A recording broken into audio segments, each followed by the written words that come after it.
All right, welcome back again, everybody. So Abby here, we're gonna be doing your thought of the week, which this week has everything to do with moving your spine. That's my best body roll action.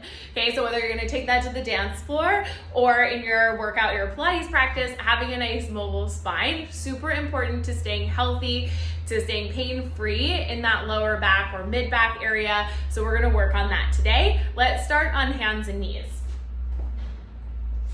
So I'm gonna have you start to move through a round of cat-cows today, and then take your exhale to round the spine, look towards your belly button, and round through the lower back. And then take your inhale to reach the heart forward and up, feeling some elongation through that spine. And then just take that a few more times on your own. And what I want you to observe is any sort of tight and sticky spots in your spine as you move between those two positions. So we tend to have areas of the spine that are a bit harder to feel sensation, a bit harder to isolate, which means that we move more typically from certain joints in the spine. And so I'll cue you through a few things I want you to think about as you round the back into this angry cat shape. That's where I want you to try to feel a little more movement in this part of your spine, that lumbar spine. And then as you move into extension, reaching the heart forward and up, try to feel a little more movement between the shoulder blades versus in the lower back. So do that 2 more times. A little more movement in the lower back here. As you move into that extension, try to pull the shoulders down the back, get a little more movement through the upper spine. Okay, 1 more time like that. And then we're gonna do a little bit of that body roll action to move between these two positions. So meet me in this cow spine. We're gonna start with the tail to move into that round back shape.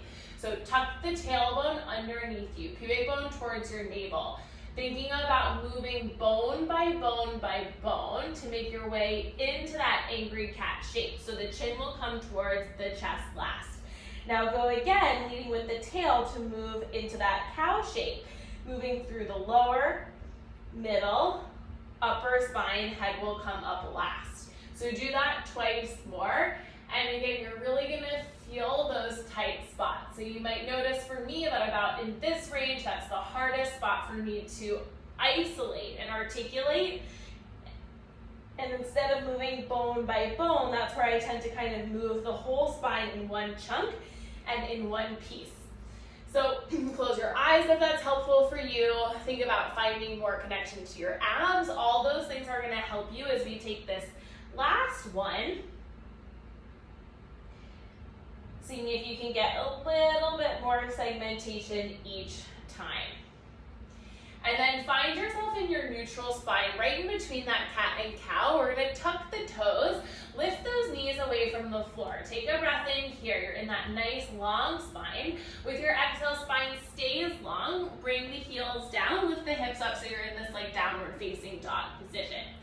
Now from here, we're gonna ripple to come back to all fours. So bend your knees, round your spine, become like that angry cat shape. Once the knees touch the floor, unfurl. Let's pause in neutral. We're gonna go again. Lift those knees, press the hips up and back. And now round the spine, angry cat shape. Knees tap the floor, and then almost like you're bringing that tailbone up first, unfurling back to neutral. We'll go again. You've got the option now to lift the knees off the floor and keep them hovered off the floor as you move through these two positions. And then you see this little body wave I've got happening. We're gonna take that 2 more times. You can exaggerate that as much as you want, as much as feels good. This is about moving and mobilizing that spine with some intention. And you're gonna feel a little longer and a little more open as a result of that. So on the next one, you're gonna keep the legs straight, ripple forward into your plank position, and we're gonna lower down onto that stomach as we transition. So just take a slow push down, we'll call it, for 3, 2, 1. And then you can just flip around onto your back. We're gonna take this articulation now on your back. So let's go knees bent, feet on the floor. You're gonna reach those arms overhead, and then we'll take it to a roll up. So you're gonna nod and curl. You're free to hold behind your thighs to help you roll yourself up, and then roll yourself right back down.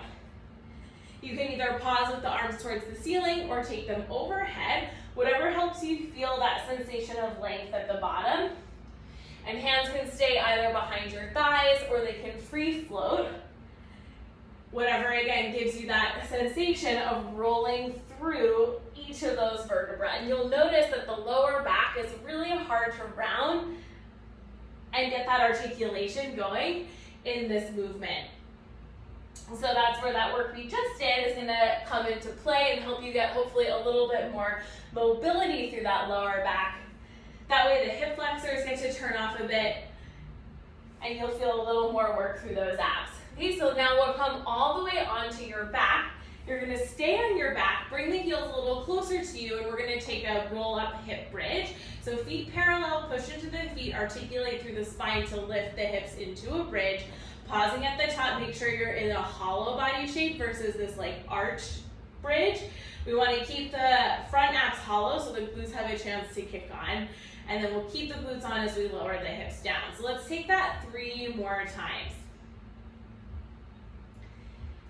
And here again, you get even more feedback from the floor, even more sensation to discover where those sticky spots in your spine are. So try not to skip over them. Really take your time moving through those tight spots. Okay, so we'll just take 1 more, and then we're gonna try to combine these 2 things.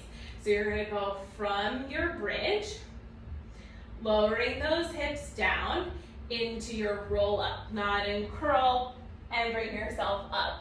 We'll go a couple more times like that. It'll feel a little nicer to take your bridge with the heels closer to you. And then feel free to slide them away as you nod and curl and roll up.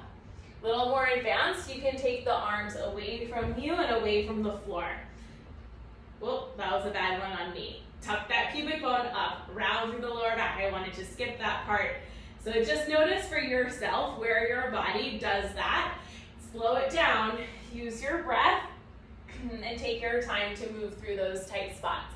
Let's just take this 1 more time, 1 full set up and down, and then we'll put it into practice with 1 last movement. All right. So we're gonna meet down on your back on this next one. Pull those knees towards you, hold on behind your thighs, and we're gonna go for sort of like a supported teaser roll up. So chin to chest, press the thighs into your hands, roll through the lower back, lift your spine up to vertical, roll through the lower back to lower right back down. You can do this holding onto your thighs, trying to eliminate momentum, so you're using the abs to get that mobility through the spine, or you can reach those arms forward outside the thighs. That's gonna be a little bit spicier. Knees bent, that's great. If you want a little more challenge for the abs, you might straighten those legs. All right, so try 2 more on your own. It should be nice and challenging where you can use the connection to your abs and that deep connection to your breath to help you through that sticky spot that's oh so hard. All right, we're gonna stay at the top and balance on this last one. So you can be here, you can be here, you could be here, you might even be here. Stay where you are for 4, but really feel that length. Last 2, and then into a butterfly stretch on 1. So you can take those knees wide, feet together, and allow yourself to forward fold over those legs, giving those hip flexors a little moment to release, and then roll yourself back up. Feel all your length in that spine and all that length that you created through finding that articulation. So take that with you to your next Pilates practice, to your next workout. Thank you for joining, and I'll see you back here for the next thought.